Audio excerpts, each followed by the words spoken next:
حضرت حذیفہ رضی اللہ تعالیٰ عنہ بیان کرتے ہیں، میں نے رسول اللہ صلی اللہ علیہ وآلہ وسلم کو فرماتے ہوئے سنا، چغل خور جنت میں نہیں جائے گا۔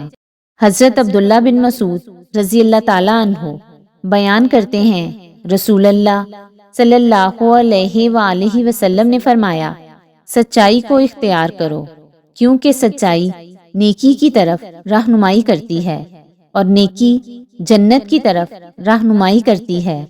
آدمی سچ بولتا رہتا ہے اور سچائی کا متلاشی رہتا ہے، حتیٰ کہ وہ اللہ کے ہاں صدیق بہت سچا لکھ دیا جاتا ہے۔ اور تم جھوٹ سے بچو، کیونکہ جھوٹ گناہوں کی طرف رہنمائی کرتا ہے اور گناہ جہنم کی طرف رہنمائی کرتے ہیں۔ آدمی جھوٹ بولتا رہتا ہے اور جھوٹ کا طلبگار رہتا ہے، حتیٰ کہ وہ اللہ کے ہاں جھوٹا لکھ دیا جاتا ہے۔ اور مسلم کی روایت میں ہے، فرمایا، بے شک سچ نیکی ہے اور نیکی جنت کی طرف رہنمائی کرتی ہے، اور بے شک جھوٹ گناہ ہے اور گناہ جہنم کی طرف رہنمائی کرتے ہیں۔